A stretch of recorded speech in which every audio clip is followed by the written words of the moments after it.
Vamos começar então.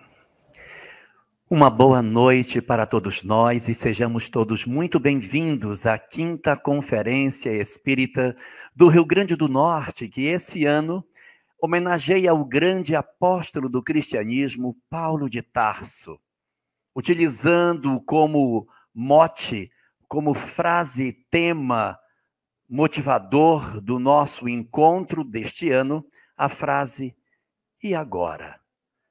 Por que te detens?"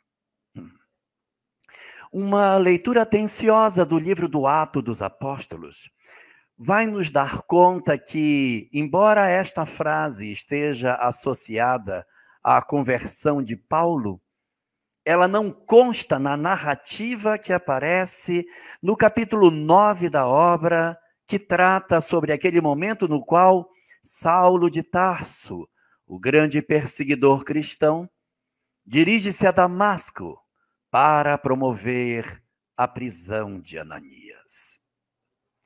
Segundo aquilo que é possível recolher na obra Atos dos Apóstolos, nessa narrativa da conversão de Saulo, existem apenas 6 frases, 6, e nenhuma delas é: "E agora, por que te detens?" A primeira dessas frases, muito conhecida de todos nós, é dita no momento em que Saulo de Tarso, vendo uma luz muito grande nas cercanias da cidade, torna-se cego e ouve apenas, depois de visualizar a luz que o cegou, a frase: "Saulo, Saulo, por que me persegues?" Esta primeira frase, que é recebida com muito impacto por Saulo e que não é ouvida pelos seus demais companheiros de jornada, ela é seguida por uma pergunta de Saulo, porque é uma pergunta que é feita a ele: "Por que me persegues?" E ele não responde a pergunta, mas interroga a voz que fala com ele, indagando: "Quem és tu, Senhor?" Essa palavra Senhor colocado aí, muitas vezes ela é interpretada como se fosse Deus, né? "Quem és tu, Senhor?" Mas ele era judeu, ele sabia quem era o Senhor. Então esse Senhor aí não é Adonai, é Adon, porque em hebraico todas as pessoas que têm respeitabilidade são Adon. Adon é Senhor. Então quem és tu, Senhor? Não o Senhor, mas quem és tu, Senhor? Porque o Senhor, ele já sabia que era o Deus de Israel. E então, aquele que falava com ele, a voz que se comunicava com ele, se identifica dizendo: "Eu sou Jesus, a quem tu tanto persegues. Duro para ti é recalcitrar contra os aguilhões." Na narrativa de Emmanuel, na obra Paulo e Estevão, a frase está substituída para as seguintes palavras: "Não recalcitres contra os aguilhões." Parece ser uma construção mais suave do que "duro para ti é recalcitrar contra os aguilhões." A recomendação suave: "Não recalcitres contra os aguilhões." Jesus faz uma pergunta e Saulo não responde, mas entra com uma pergunta: "Quem és tu, Senhor?" Mas o Senhor responde. E quando ele responde, a pergunta primeira ainda está no ar: "Saulo, Saulo, por que me persegues?" E ele, como que não dando ouvidos à expressão que Jesus havia oferecido a ele, avança dizendo: "Senhor, o que tu queres que eu faça?" Então já percebemos aí uma mudança muito significativa de Saulo de Tarso, reconhecendo a autoridade daquele Senhor, ao qual ele se coloca na condição de servi-lo. "O que tu queres que eu faça?" Observe que o verbo de Saulo de Tarso é: o que tu queres que eu faça? O que tu queres que eu faça? Prestemos atenção no verbo. O que tu queres que eu faça? E o Cristo, então, na sequência do diálogo, vai apresentar a quinta das frases a ele, dizendo: entra na cidade e então te será dito o que haveis de fazer. Entra na cidade e então te será dito o que haveis de fazer. Essa é a quinta frase. Ainda teria uma a ser colocada, que não acontece nesse momento, mas um pouco em seguida, quando Saulo já está na casa, na pensão de Judas, chorando sua cegueira, e Ananias, a ovelha que vai buscar o seu lobo, conforme bem define Emmanuel na obra Paulo e Estevão. Ananias procura por Saulo de Tarso para oferecer a ele a cura, já que Jesus lhe aparecera para dizer que ele deveria ir até o encontro de Saulo para retirar dele as escamas dos olhos, para que ele voltasse a ver. E há um momento muito singular nessa passagem, porque quando Jesus fala para Ananias para que ele vá até a casa de Judas para curar Saulo, Ananias diz: mas Senhor, ele é um perseguidor. Você quer que eu vá na casa de um perseguidor? Tem certeza que é na casa dele que eu tenho que ir? E o Cristo diz a Ananias: sim, Ananias, porque ele é para mim um vaso escolhido. E eu lhe mostrarei o quanto lhe cabe sofrer por amor ao meu nome. A gente, quando lê isso, passa direto, né? Um vaso, foi um vaso escolhido, porque o vaso leva a mensagem, é mais ou menos, mas o vaso, se fosse um vaso, não estaria ligado à frase, e eu lhe mostrarei o quanto lhe cabe sofrer por amor ao meu nome, porque vaso que guarda coisa não casa com a frase, eu lhe mostrarei o quanto lhe compete sofrer. Quem já fez cerâmica sabe o que Jesus quis representar com o vaso. A gente pega a cerâmica, e a cerâmica, a lama que sai, ela sai dura, ressequida. Então, você precisa primeiro amansar essa cerâmica, esse barro, para que ele possa ser moldado. E o que você faz? Você pega o barro e bate, mas bate. Bate e amassa, joga água e bate, e passa o rolo em cima. E depois volta a bater, põe na água de novo e bate.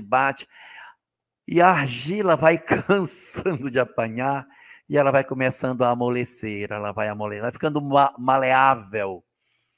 Depois que ela apanha tanto que ela se torna maleável, aí vem as mãos do oleiro modelando a forma, ditando como a argila tem que ser, e não como ela quer ser, mas ditando como ela tem que ser. E depois de todas essas experiências, depois de todas essas dores que a argila atravessa, depois de toda a modelagem que a mão do oleiro faz, modelando, dobrando, e dando à argila a vontade dele e não dela, a argila cansada acha que tudo acabou porque ela já está exausta de apanhar e de ser modelada, até que o oleiro então deixa a argila por um tempo para que ela descanse. E a argila diz: ai, graças a Deus acabou. Não acabou. Falta a última fase, falta o forno. Depois de todas as dores que a argila já passou, ela vai enfrentar o forno quentíssimo, que vai derreter as suas entranhas, que vai remodelar a sua têmpera, que vai reconstruir o seu propósito. E depois de horas no fogo, ardendo, queimando, o oleiro vai e retira a peça que mudou de cor. de uma cor escura, de uma cor como se fosse uma azeitona escura, um marrom, ela se torna alaranjada como um tijolo. Ela vai ganhar os contornos efetivos da cerâmica que venceu as etapas que o oleiro teria para lhe apresentar. Vai, Ananias, porque ele é para mim um vaso escolhido. Então, depois de todas essas questões, vem a sexta das frases, que são na narrativa da conversão. Essa frase de Jesus está fora do contexto. A frase é quando Ananias se aproxima de Saulo. E, surpreendentemente, Ananias abre a porta, o homem cego na cama, e Ananias se apresenta dizendo: irmão Saulo. Olha como ele chama. Irmão Saulo, o Senhor Jesus, que te apareceu no caminho por onde vinhas, me enviou para que tornes a ver e sejas cheio do Espírito Santo. Toca nos olhos de Saulo. As escamas caem. E ele então começa uma nova vida. A narrativa encerra aqui. Não há uma sétima frase, só existem 6. O livro de Atos dos Apóstolos, no seu capítulo 9, ele vai falar para nós sobre a conversão de Paulo, dizendo que ele, na verdade, enfrentou um momento no qual ele simplesmente teve a oportunidade de se defrontar com uma realidade na qual ele enxerga aquela luz, fica cego, e o outro o chamando de irmão ao perseguidor, oferece para ele a cura. Mas o nosso encontro desse ano, a possibilidade de nós investigarmos essa passagem de Paulo, fala de uma outra frase. E agora? Por que te detens? Esta sétima frase da conversão de Saulo, ela aparece no Atos dos Apóstolos, mas não no capítulo 9. Ela vai aparecer no capítulo 22. Numa narrativa muito distante, Paulo já envelhecido, já cansado, depois de todas as suas viagens, as suas peregrinações, nas suas 3 viagens missionárias, ele vai a Jerusalém. Ele vai entregar-se a Jerusalém. Jerusalém estava esperando por ele para promover um processo de punição por tudo aquilo que ele havia feito na sua deserção ao judaísmo. Paulo de Tarso sabia, mas vai a Jerusalém. E ao chegar em Jerusalém, ali, entre os sacerdotes do templo, ele vai oferecer a sua defesa. Ele vai narrar a história da sua conversão às portas de Damasco. E é exatamente ali, nessa nova narrativa apresentada no capítulo 22, que surge a frase que até então não havia aparecido e que é o grande mote da nossa 5ª conferência. E agora? Por que te detens? Sim.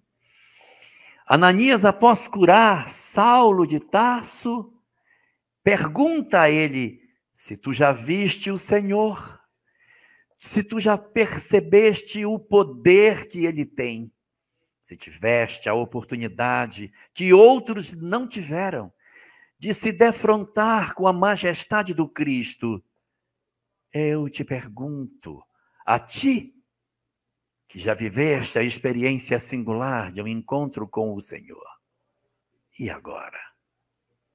O que te detens? O que? Por que te detens? Por que te detens? Talvez nós precisemos analisar as razões pelas quais nos detemos, oferecendo a nós próprios a possibilidade de investigarmos no fundo das nossas almas o que Jesus nos oferece. O que podemos aprender com Jesus para que encontremos a chave que liberta as nossas almas e que oferece aos nossos corações a possibilidade de não mais nos determos à margem do caminho. Porque a pergunta, ela é realmente bastante interessante. Quantas pessoas tiveram a possibilidade de conhecer Jesus? Quantas pessoas conviveram com ele? Nós temos várias características distintas de convivência. Nós temos os seus detratores, seus inimigos, seus perseguidores, seus crucificadores, que rentearam com Jesus, mas não compreenderam sua mensagem. Compreenderam. Então é até entendível eles terem encontrado Jesus, mas não terem se transformado. Afinal, encontraram apenas o homem físico, mas não a mensagem. Mas nós temos um segundo grupo de pessoas que esse encontrou Jesus. Encontrou com ele, conviveu com ele, esteve com ele, foi curado pelas suas mãos. Experimentou o processo da cura. Olhos que eram baços e que voltaram a ver. Homens que não caminhavam e que voltaram a caminhar. Homens que eram acometidos pela doença de pele, que os judeus chamam de tsaraat. Possuíam tsaraat. E o Cristo lhes curou das suas enfermidades. Quantas criaturas Jesus teve a oportunidade de oferecer a possibilidade do restauro da saúde? Mas mesmo essas criaturas que conheceram Jesus e foram beneficiadas por ele, perceberam a majestade do seu poder, ainda assim, não necessariamente mudaram suas vidas. Ainda continuaram a se deter. Se detiveram. Conhecer Jesus não é condição para deixar a nossa condição espiritual e ter uma outra proposta de vida. Nem mesmo ser curado. Nem mesmo receber de Jesus a cura. É uma condição para que a gente deixe de ficar à margem do caminho. Mas teve outras pessoas que não foram simplesmente curadas, elas foram instruídas. Elas perguntaram para ele. Elas o indagaram, elas tentaram procurar conhecimento. Elas buscaram Jesus na perspectiva de confrontar o seu conhecimento com o dele, de entender a sua proposta. E mesmo estando na tentativa de entender, de procurar, de compreender, de estar, em princípio, disposto para um processo de mudança, eles não mudaram. Ah, mas tem quem tenha acontecido isso? Eu não me lembro de ninguém que tenha procurado Jesus de maneira sincera e não tenha mudado. Tem, gente. Conhecem a história do mancebo rico? Aquele que procura Jesus, dizendo, Senhor, o que eu devo fazer para herdar a vida eterna? Diz o Cristo, cumpre os mandamentos. Ah, mas isso eu cumpro desde que sou novo. Desde que sou novo. Então vai. Vende tudo que tens e doa aos pobres. Depois você vem e me segue. E o homem então não fez isso porque era dono de muitos bens. Mais um que encontrou, não era a cura física, não foi apanhado por um processo material, mas sim por um processo moral. Dialogou com Jesus, sentiu os seus ensinamentos, mas não conseguiu fazer o seu processo de mudança. E nós temos um quarto grupo. Nós temos um quarto grupo. Além dos opositores, dos curados, dos que não conseguiram se transformar, nós temos aqueles que, diante dos ensinamentos do Cristo, promoveram mudanças nas suas vidas, alteraram suas histórias de vida. Entre eles, encontramos Nicodemos.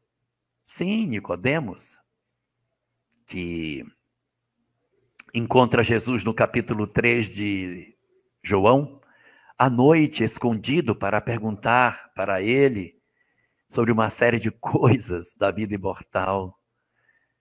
E Jesus, antes mesmo que ele fizesse a pergunta, entrega-lhe a resposta. Pode procurar lá no Evangelho, no capítulo 3 de João, que Nicodemos não faz pergunta a Jesus. Ele entra e diz assim: Mestre, sabemos que vieste da parte de Deus, porque só quem vem da parte de Deus poderia fazer os sinais que tu fazes. E ele não faz pergunta, ele só diz isso, e Jesus, na sequência, diz assim: E Jesus respondendo lhe disse: Ninguém pode ver o reino dos céus, se não nascer de novo. Tá, e cadê a pergunta? Porque a resposta foi oferecida antes da pergunta. Esse homem nem precisou perguntar para receber a resposta do que veio buscar. E ele vai procurar Jesus no escuro, de noite, escondido. Mas, na verdade, ele não desaparece da narrativa dos evangelhos. Embora ele passe um pouco despercebido, mas a narrativa de João diz que na hora que o corpo do Cristo é retirado da cruz, 2 personagens retiram Jesus do madeiro: José de Arimateia e Nicodemos. Sim, Nicodemos. Ele que foi de noite, aparecia de dia. Ele que foi escondido, apresentava-se diante de todos, demonstrando suas predileções ideológicas. Ele que procurou Jesus quando ainda era uma possibilidade, apresenta-se mais tarde, quando ele não tinha nada mais a receber de Jesus. Foi apenas para entregar, porque, considerando que ele já teria expirado na cruz, o que ele poderia buscar?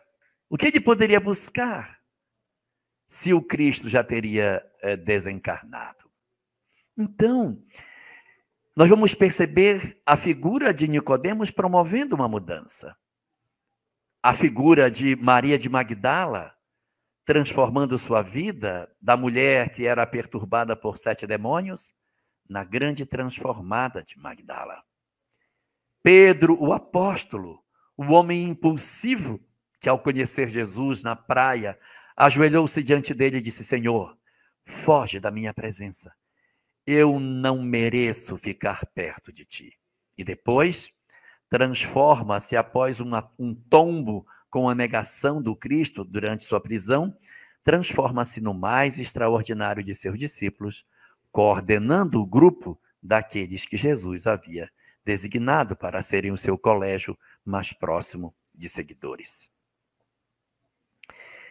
E entre todos esses que tiveram a oportunidade de rentear com Jesus e que conseguiram mudar as suas vidas e não se deterem mais na margem do caminho, claro, indiscutivelmente, a figura augusta de Saulo de Tarso, o vaso escolhido que durante quase 4 décadas vai ser amassado, modelado, queimado para oferecer aos homens a condição de ser o maior e o mais extraordinário bandeirante do Evangelho na divulgação dessa mensagem. Isso nos remete a uma pergunta. Tá, mas o que foi que esses homens viram? Porque Jesus esteve com todos. Jesus esteve com seus opositores, esteve com os homens que ele curou, esteve com os homens a quem ele pregou e esteve com esses também. O que foi que esses viram? O que foi que eles aprenderam com Jesus que fez com que eles se transformassem, que eles mudassem as suas vidas e reapontassem as bússolas de seus corações? Qual foi a razão? Que motivos eles teriam para promover essa mudança? Que motivos? Ora, que motivos! Não são motivos, é só um, não existem 2. Existe um único motivo, um só, um motivo daquilo que eles aprenderam com Jesus, que transformou as suas almas, como se abrisse o cofre mais profundo de cada um deles, oferecendo uma visão de vida transcendente. O que foi? Eles descobriram o que são. Só isso. Eles descobriram o que somos. O que faz com que nós nos detenhamos à margem do caminho é porque nós não sabemos o que somos. Sim, nós não sabemos, nós achamos que sabemos o que somos, mas nós não sabemos. A gente apenas tem informação, mas nós não colocamos dentro de nós o entendimento efetivo do que nós verdadeiramente somos. Se não, vejamos, se nós acreditássemos que somos apenas corpo e que não somos um espírito imortal, que sentido poderia ter a mensagem imortalista de Jesus? Quando Jesus ofereceu aos homens a informação extraordinária, que os judeus ainda não teriam tido a chance de se aproximar de maneira legítima, oferecendo às criaturas da Palestina o sagrado segredo de que somos almas imortais e de que a morte não existe. Como a vida deles mudou. Se nós não sabemos o que somos, se eu penso que eu sou apenas corpo, então eu quero a posse da terra, eu quero a riqueza do mundo, eu quero a felicidade terrena, eu quero os títulos, o poder e a glória entre os homens, eu quero viver na abastança, eu quero ser incensado pelas criaturas, viver vestido com roupas marcadas por joias faiscantes, vestes extraordinárias para que eu seja visto pelos homens. Se eu acho que eu sou apenas corpo, eu quero tudo que o mundo pode me dar materialmente, porque essa é uma condição lógica da incompreensão daquilo que somos em verdade. Se nós acreditamos que somos apenas uma conjunção de células sem um organizador que nos reúne e que dá sentido à vida, que promove o pensamento, a lógica, o raciocínio, a vontade, o querer, se não sabemos que somos uma alma imortal, todas as coisas da matéria nos seduzem. Todos os atrativos do mundo material são capazes de nos tirar do nosso foco, do nosso maior objetivo, que é oferecer a nós próprios a condição de vivermos o amor. Quando Jesus falava para seus discípulos de vida após a morte, eles ouviam, mas eles não estavam muito convictos de que isso era verdade. Eles não tinham muita certeza de que a imortalidade, de fato, era uma condição inamovível da vida. Durante os anos que Jesus esteve com eles, as informações sobre a imortalidade foram pregadas o tempo todo, em suas parábolas, em seus ensinamentos, em suas várias colocações, suas prioridades.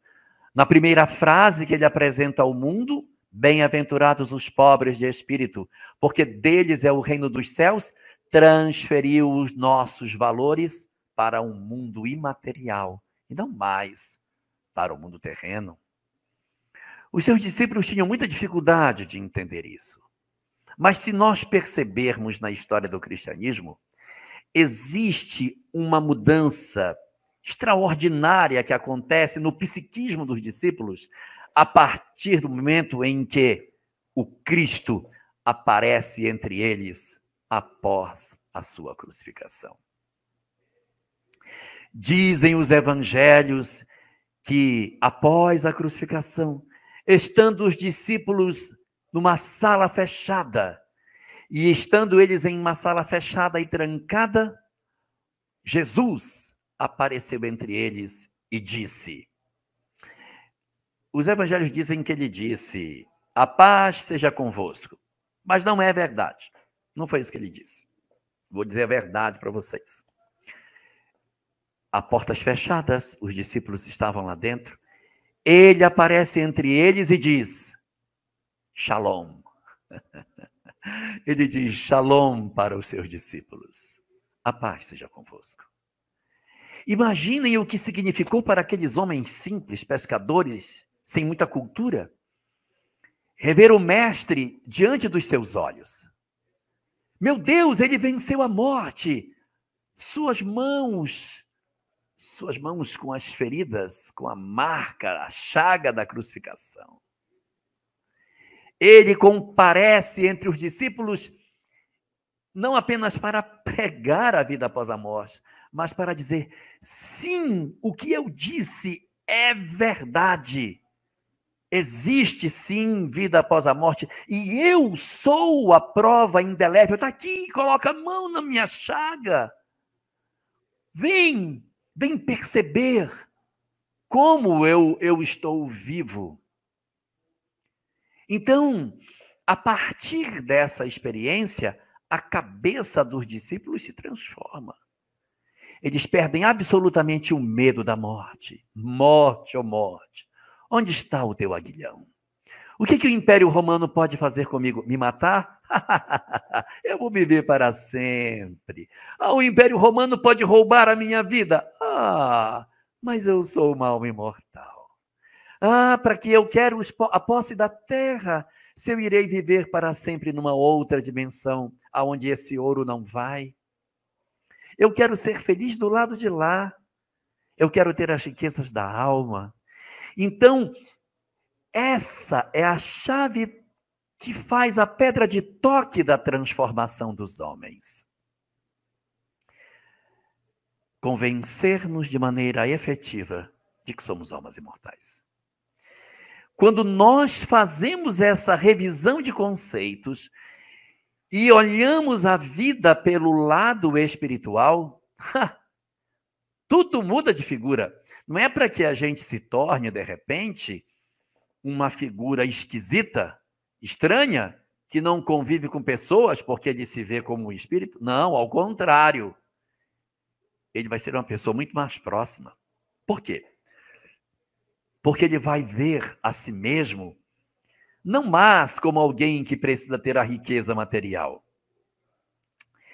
Ele vai se ver como uma alma transcendente e imortal, e que precisa ganhar as virtudes para que, quando ele se transferir para o mundo espiritual, onde ele vai continuar a existir, ele tem que levar os tesouros que ele precisa ter, sem dúvida nenhuma. Esse homem transcendente que Jesus apresenta para todos nós, não quer mais a posse. Quero me desembaraçar do meu egoísmo, quero me desembaraçar da minha avareza, quero me desembaraçar de tudo aquilo que me prende ao mundo físico e efetivamente desenvolver a possibilidade de ser feliz em mim mesmo, de vencer as imperfeições morais que eu trago dentro de mim. Essa é a primeira das grandes consequências quando eu descubro que sou uma alma imortal. Sim, eu sou um espírito imortal, não sou um corpo, não preciso das posses da terra, eu sou um espírito transcendente. Mas há uma segunda consequência dessa descoberta de que eu sou uma alma imortal. A segunda descoberta é que, quando eu percebo que sou uma alma imortal, que eu sou um espírito imortal, eu começo a perceber que, se eu sou um espírito imortal, eu sou assim porque Deus, que é o meu Pai, assim me fez. Observe como Jesus teve a preocupação de ressignificar Deus para os homens. Na Palestina, antes de Jesus, Deus era um ser muito distante, era o Senhor, que não poderia ser sequer seu nome balbuciado. Não pode. Os judeus não usam Deus, não falam o nome dele. Usam a palavra Hashem, que significa o nome, para dizer aquele nome que não pode ser falado. Hashem. Ele chamou Hashem, não chama nem Deus, nem de Senhor, não pode chamar de Senhor. Senhor só dentro da sinagoga, fora da sinagoga só Hashem. Então, Bezerat Hashem, se Deus quiser, Hashem, Hashem. Então, sempre Hashem é para preservar o nome de Deus. E Jesus veio e disse, não, não é o nome, não é Hashem. É Abba, meu pai. Olha que proximidade extraordinária. E ao dizer que Deus era pai, qual é a consequência? Se ele é meu pai, o que somos nós? Irmãos. Então, uma segunda consequência dessa percepção que eu sou alma criada por Deus, é nós olharmos o outro como igual a nós, como meu irmão. Isso fortalece os vínculos entre as criaturas, porque ao se perceberem como irmãos, eu não posso ir para o mundo espiritual com ódio do meu irmão, com raiva do meu irmão, com problemas com o meu irmão. Eu preciso me resolver. Então, ao mesmo tempo que eu tenho que abandonar as minhas imperfeições para eu estar bem na minha relação comigo mesmo, eu preciso resolver a minha relação com o outro. Então, o Cristo me ensina a me transformar e ao também transformar as minhas relações com os meus conviventes, meus familiares. O sentido de família, quando você entende que você é uma alma imortal, é totalmente diferente. A gente esquece aquela ideia de propaganda de margarina, daquela família linda e maravilhosa, e assume a família real. A minha família, cheia de defeitos. Um monte de problema. Mas é o meu espaço de aprendizado. Sim, meus filhos são problemáticos, e daí? Eu estou para conviver com eles, para oferecer o que eu puder, na perspectiva de dar a eles e a mim mesmo a chance de sermos felizes. O objetivo da vida, ao oferecer ao homem a compreensão de que ele é uma alma imortal, é dar-nos a chave extraordinária para que eu ressignifique todas as minhas relações familiares. Ao invés de dizer, não suporto meu irmão, odeio minha mãe, tenho problema com meu pai, dificuldade com meu irmão. Eu, ao conhecer Jesus e entender que nós não conseguiremos efetivamente transformar as nossas vidas se nós não amarmos, nós somos convocados a uma segunda mudança, Beth. Boa noite para você. Somos convocados a uma segunda mudança. A mudança que nos convoca verdadeiramente a não somente mudarmos a nós próprios, mas a também transformarmos as nossas relações familiares. Se com Jesus já temos isso, imagine com a doutrina espírita. Então eu vou mudar a minha visão do que eu sou a partir da minha visão como alma imortal, das minhas imperfeições, e vou mudar a minha relação com o outro, porque sei que a chave da felicidade está fundamentalmente relacionada com a possibilidade de que eu consiga, sim, transformar a minha relação com o outro. E um terceiro e último ponto que a visão imortalista traz para todos nós é a percepção de que Deus, o soberano Pai, Senhor de todos nós, Criador de todas as coisas, meu Pai, me ama profundamente e como espírito que sou, terei a oportunidade de viver para sempre. Porque se eu sou uma alma imortal, quem me fez? Quem me criou?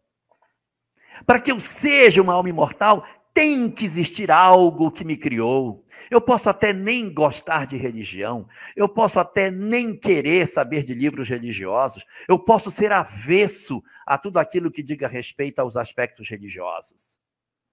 Mas eu não posso negar a existência de um Criador. Não dá. Quem tem dúvidas se um Criador existe, vá para o sertão do Seridó, vá para o interior do Rio Grande do Norte, no meio da estrada não iluminada, numa noite sem nuvens, estrelada, e olhe para cima. É impossível contemplar as estrelas em uma estrada escura e não perceber a presença do Criador nas nossas vidas. Não precisa crer em religião, não precisa. Mas se você olhar a majestade das estrelas e da Via Láctea atravessando o céu, não tem como você dizer, não, é obra do acaso isso aí. Não tem jeito.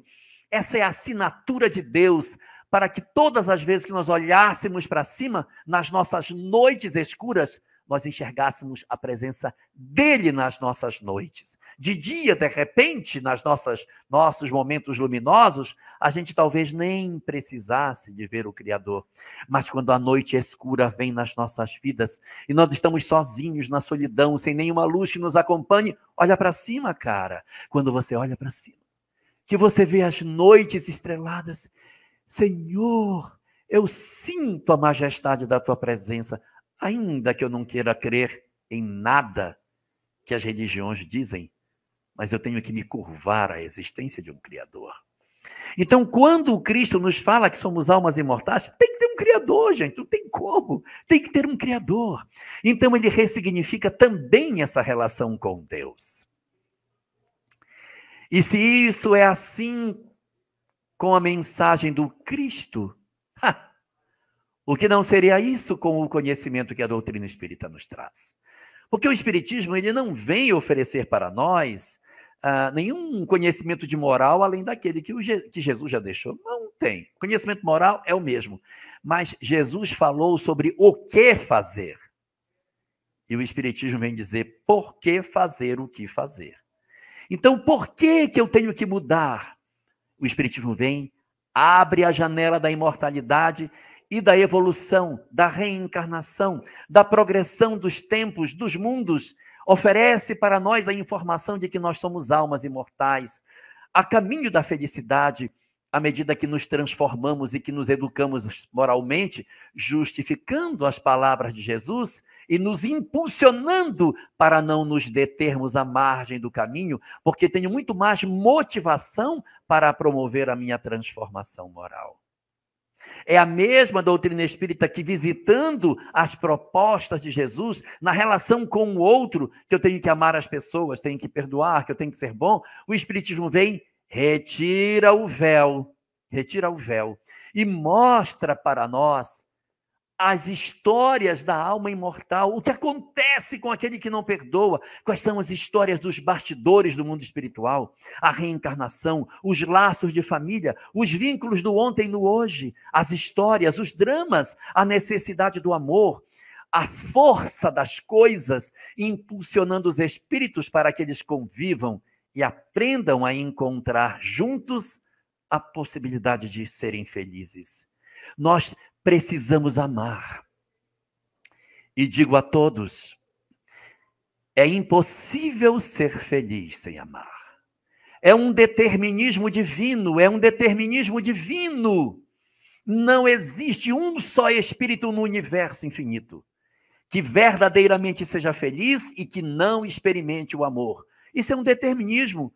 Deus disse, todos serão felizes, mas deu uma condição, quando amarem. Então, nós vamos ser felizes, sem dúvida, mas tem uma condição para isso. Tem que amar. Então, o amor é um imperativo da vida. E ao descobrir isso, as palavras de Jesus fazem muito mais sentido, porque pela doutrina espírita eu vou compreender que sim, preciso amar e perdoar o outro para que eu consiga avançar na evolução. E nesse processo da relação do homem com o Criador, quando nós conhecemos Jesus, que nos fala que Deus é Pai, e nós nos aproximamos da mensagem espírita que mostra a sua sapiência incomparável, a sabedoria de Deus, os seus dons de justiça e bondade trançados, oferecendo para todos nós uma doutrina de excelsa beleza em que nós contemplamos a Deus e nos emocionamos com a sua majestade, que passamos não mais a termos medo de Deus, nem ódio por aquilo que Ele nos toma, mas ao descobrirmos que somos espíritos imortais, sim, e que as nossas histórias estão trançadas com a eternidade, que nós temos um momento maravilhoso para viver pela frente, que as nossas existências são, em verdade, momentos maravilhosos e extraordinários para o crescimento de todos nós, nós vamos perceber o quanto a doutrina espírita se aproxima de todas essas releituras para dar sentido às palavras de Jesus, oferecer para nós, Ana, uma visão transcendente de todas as coisas, que com muito mais razão, além daquelas que Paulo de Tarso já possuía, mas todos aqueles de nós que já somos detentores do conhecimento espírita, podemos perguntar a nós mesmos: e agora? Com tudo isso que você sabe, é justo perguntar: e agora? Por que te detens?